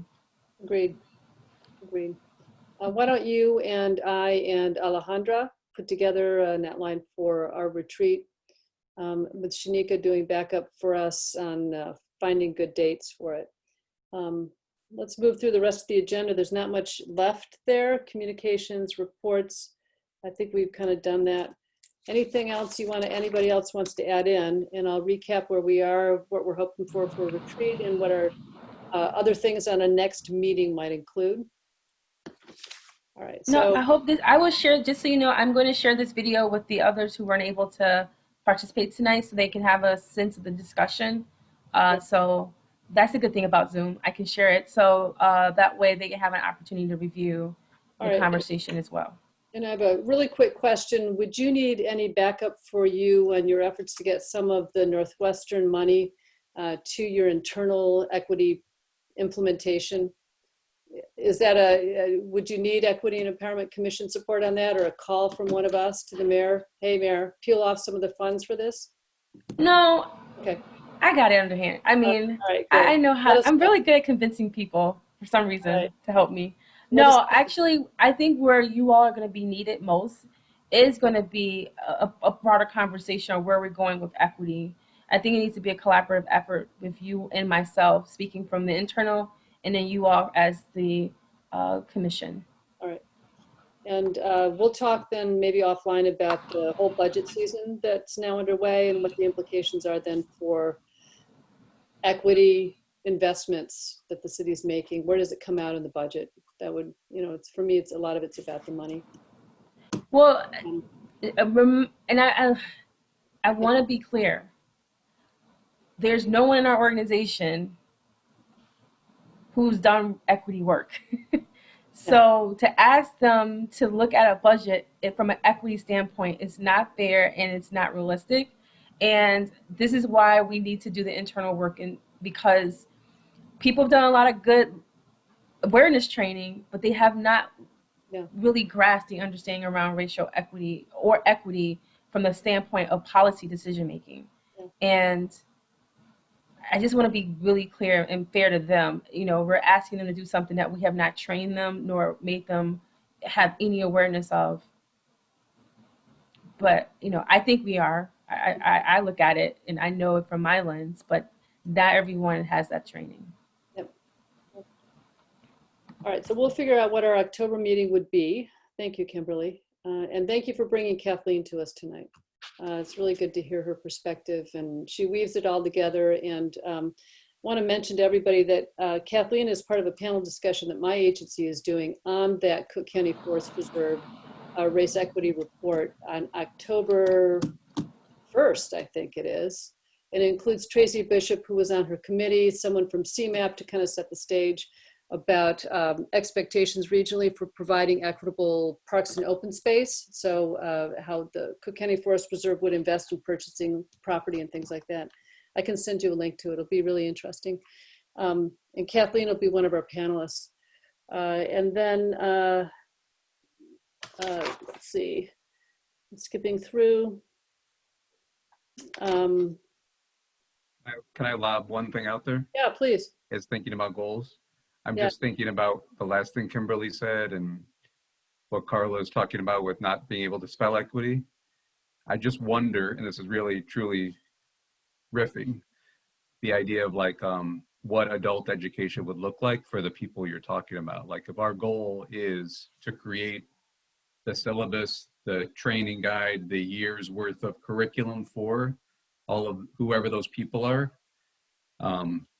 And if that's committee work, I'd totally be interested in it. If it's a subcommittee work, I'd totally be interested in it. But if it's a goal of this committee to think about what educating City Hall means around equity work and being actively engaged from a nonpartisan standpoint, I think that'd be awesome. I We're would all just add, technically nonpartisan. Yeah, Carla. as somebody who does this training, it is a better use of our time to hire this training out for them and focus on the details of Evanston than, I'm not sure how many people have the abilities and knowledge and background in creating equity work, but then for us to kind of model around and create a training for them. Like somebody's doing this and that's their job. Let them come in and do it. I mean, I don't do this work with municipalities, but let somebody who does this work do it, because they can do it like that. And we should spend our time like working through the nuances and our goals, because we would spin, even with my experience, we would spin round and round trying to figure this out, and that's not what we do.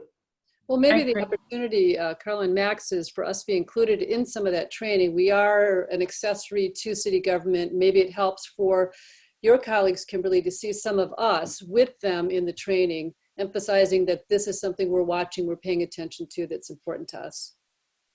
So this is something we add to have further discussion, because I think where Yeah. Max is going and where Carla is saying, I see both and I agree. Carla, I mean, we need some external support, but Max, I also recognize we still have to train other boards and commissions, because this is not just a staff only driven. We have a ton of other, entities in part of this organization. So Yeah. there's a place for both of it, I think. Yeah. But we are going to hire external support. I've already committed to saying like that is going to happen, because the expertise that we need is going to be varied. It's not going to all be Kathleen. It's going to meet other people who have some experience in government to support us, to Great. get us off the ground. Thank you, Kimberly. There are budget implications for all of this. So a retreat, we will figure out a date. I like the idea of sooner rather than later. We will deal with mission and vision, our goals, what we would want to accomplish, our scope, as Carla has suggested, whether we're focusing on topic areas or larger issues. Are we advocates, or what is our role vis-a-vis the city of Evanston and elected officials? We'll try to figure all of that out. And then what does it mean for those documents that enable us to do what we're doing, ordinance and so forth. Great. Anything else tonight then? One random logistical suggestion, and I say this with the understanding that everybody has a different health reality. But recently, when I've had to have longer meetings, they weren't retreats, but we did sort of a park meeting for 2 hours where everybody sat in a chair in a big circle around the park, not close, but it was more the get to know you stuff where it was more conversation. So we didn't have to move around. People didn't have to write on easels. We didn't have to touch similar pens. We didn't have to do any of that stuff. Then we take a break, and then you come back later in the afternoon and do some of the Zoom stuff. So we got some of that interaction, Nice. as well as then, we did more of the writing stuff and that kind of stuff when we were on Zoom and sharing of slides and that kind of stuff. That might be an option to sort of get that longer time where we do part in person, spread out, not touching, in a circle at a park somewhere. Just a thought. Depends on our relative comfort levels, and I would love to see all of you in person. I'm just saying. That's a great idea, Carla, depending on our comfort levels. Thanks so much. Anything else tonight then?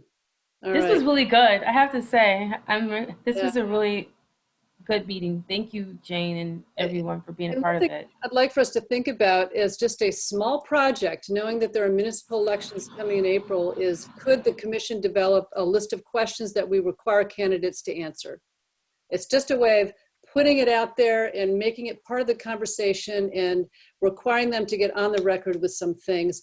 And this is more like voter education. It's not partisan. We're not favoring anybody, but this is a way of sussing out who knows what and who, what are their priorities. So let's think about that, and what are the questions that you would want to be asking candidates. We'd have to put it out there. I don't know if there will be any February primary elections, but it would probably be a December, January project to develop a questionnaire. I don't know who else would be asking these questions, frankly. So Maybe Opal would be. But let's think about that. All right. We don't have enough people to vote to adjourn, so let's, I will announce this 8:31. as adjourned. Hey, Jane, can I just add, Yeah, Kathy. same question, if we're going to do it for the candidates, could we also think about just going broadly, anybody who's hired on a board or commission, same questions, right? So that we're systemically asking people in all different kinds of roles with the city. So just wanted to throw that out because I'll forget it by the next time we talk That about could it. be in the online questionnaire that people fill out is something. If we're going to ask it of the elected, we also ask it of the, the nominated or whatever board.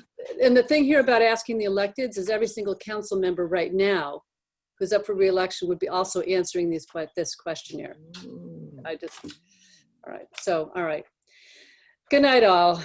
Thank you. 8:31. Thank you, Have a nice Kimberly. evening. Stay Thank you, safe. Shanika. Bye.